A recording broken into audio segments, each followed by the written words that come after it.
it can seem a little strange that God just destroyed Nadab and Abihu because they burned some incense. And like what exactly is harm, since he never commanded them not to, burn incense outside of the tabernacle, except this particular incense was the incense that was supposed to be used at the altar of incense. And the only time that it was to be taken out of that was to go into the Holy of Holies for Yom Kippur.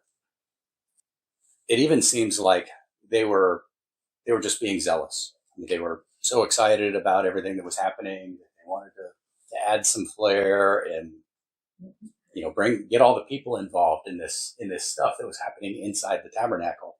So take the incense outside, get the people interested and worship with them. Kind of like the smoke shows.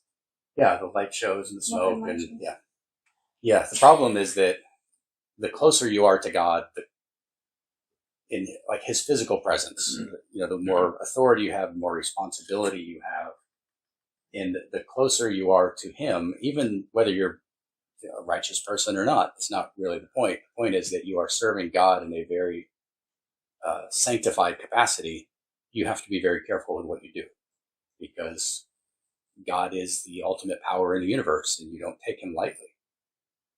And when they took this solemn ceremony that God had commissioned, He gave them very specific instructions.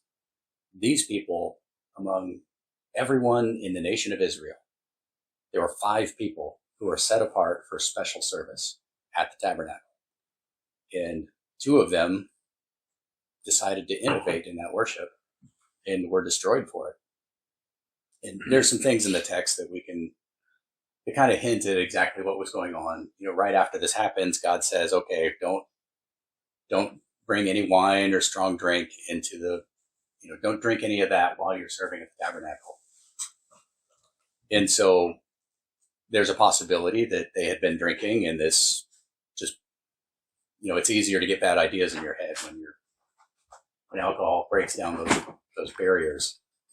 But another side is that sins of commission, like when you are committing things, going across boundaries, doing things that God said not to do, this is worse than sins of omission. So if you don't do something that God said to do, well, that's a problem. It's a sin.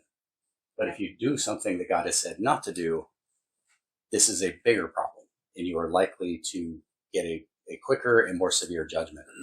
We can see this play out in this chapter when He explains to them, here's how you're to treat these offerings. Here's what you're supposed to do with them. And then later He comes back to inspect and say, did you guys do what I told you to do? And they didn't. They let the offering burn up completely on the altar. And Aaron gives an excuse for his sons, and he said, their brothers just died. They were killed by God, and God said, you're not allowed to mourn. You're not allowed to show anything about them. You just show them no respect. And if they were to take this offering that is supposed to atone for the people, when you make a sin offering, part of it is burned up on the altar and part of it is eaten by the priests. And the sin offering is all about crossing boundaries, going places and doing things that God said not to do. So if you accidentally or through ignorance or just weakness, you cross one of these boundaries into something that is God's territory, you are in essence taking something from His. You're getting into something that He said not to get into. So to atone for that, you bring an offering to Him. You take something that's yours and you give it to Him. And the way that God accepts that from you is that it is partly burned up and partly eaten by His priests. God doesn't eat food, but the priests have to eat, and they are God's representatives at the tabernacle. So when they failed to eat the chatat, that sin offering, they were not consuming it the way that God had said it was supposed to be consumed. They were not accepting the offering from the people the way it was supposed to be accepted. But when Aaron explained that they didn't do it because their hearts were not in the right place, they were sorrowful. They might have been bitter and angry at God for what happened, not really understanding it yet. And so it was better for them that they not try to stand in God's place and accept this offering from the people when they themselves were disconnected from God. They were in a bad place. Their relationship with God was in a bad place. And so they were exercising more caution. Whereas Nadab and Abihu, they threw caution to the wind and invented new things to do and say, we're doing this for God. Their brothers said, we know this is what we're supposed to do, but if I do this with the wrong heart, is this going to be a greater offense? So it's better that I just don't do it. And God respected that. I mean, at least Moses did, and we can presume that Moses was more in tune with what God's heart was in these things than anybody else. It's not just sin that's a problem. All sin is not alike. It's sins of pride and presumption that cause a much greater problem than sins of caution or fear. I mean, if you're afraid that something bad is going to happen if you do the right thing, well, that's a sin if you don't do the right thing, but it's understandable. It's not quite as severe a thing as I don't fear God, and I'm going to do what I want to do because I think God will appreciate my ideas more than his. That's a much bigger problem. When you say it like that, it just sounds very logical. Like, if you think that God's going to appreciate your ideas more than his. Mm-hmm. Like you said, that incense was only supposed to be brought into the Holy of Holies at one time a year, the high priest bringing it in during Yom Kippur.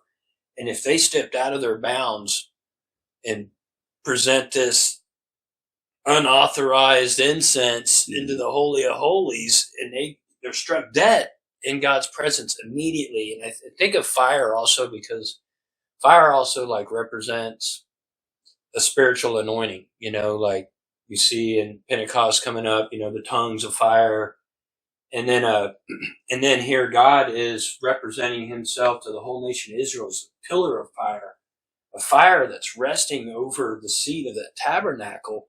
And if they come in with some other fire, almost with a showing poor judgment because they're possibly drunk and intoxicated, they're still bringing them out of Egypt, and they're like, maybe this is what they felt like they were supposed to do, as pagan priests would come in intoxicated and drugged up and bringing their fire.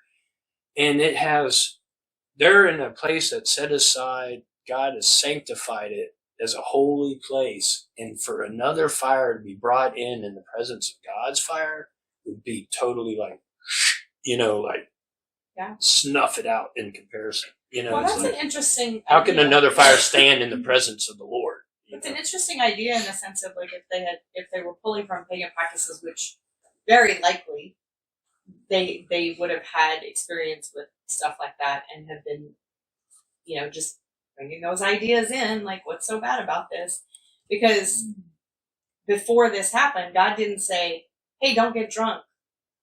Don't drink before you do this. He says it after, but he didn't really say it before. And so they might have been thinking, like, what would be wrong with this?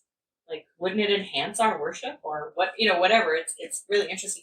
But the idea of like bringing different fire and it being based on like some of their pagan, on pagan rituals, it's almost like the fire of another god.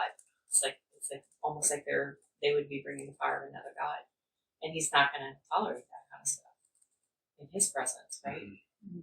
Foreman, he was talking about before this at Sinai, what happened, because there was another person that works with Rabbi Foreman. She was talking about how Nadab and Abihu were mentioned at Mount Sinai. And when you start looking at it, you can see more closely, like, what might have been motivating that. Because they didn't get to go up the mountain like Moses did and get that close to God. And they might have felt like, we didn't get to do that last time. Like, we really wanted to. Like, we wanted to, like, see God. Like, like, excited. Like thinking it was going to be a good thing. But it's like, if he didn't invite you, like, when they were at Sinai, they didn't get invited. Moses got invited. in this case, it would be the same thing. It's not like God invited them to do this.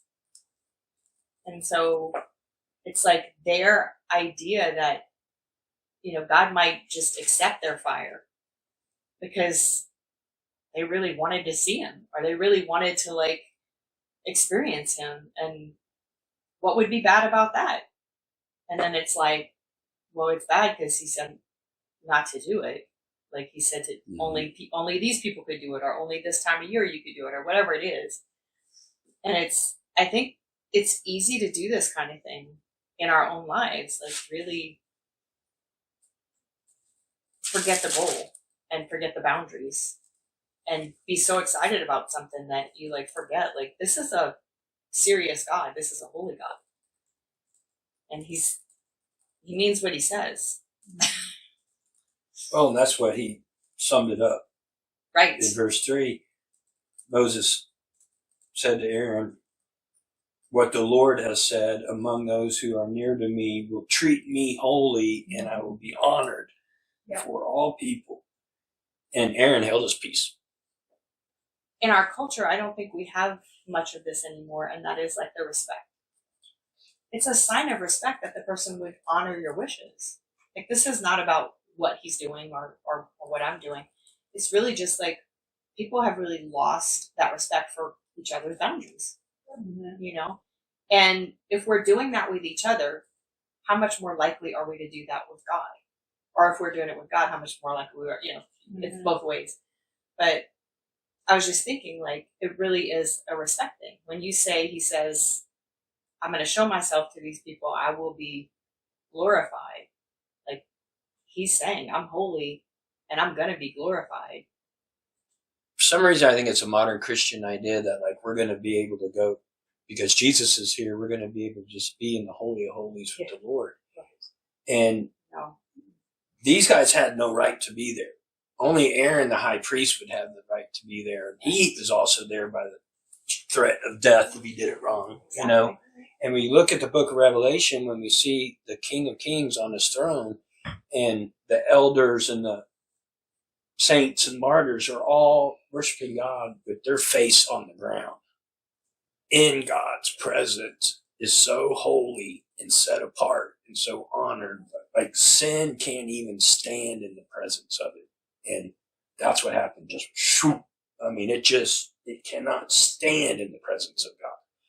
And those guys happen to be the living example of it, for us today, just as the two in the book of Acts that dropped dead because they withheld what was the Lord's, when they sold everything, and Peter called them on it, Yeah. And so it's both the God of the Old Testament and the New Testament is when you don't give God honor and set him holy in his presence, that's not to be dealt with lightly, Yeah. And it will again, it'll be like the judgment seat, it'll be like either through the blood of the Lamb, you're worthy to be there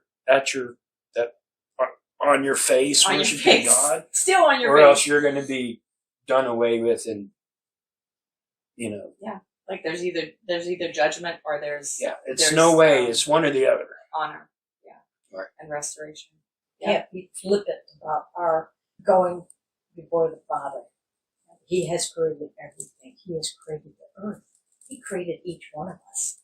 How can we be flippant with the Father that knows all? It's just we stand in awe and honor him because he is all.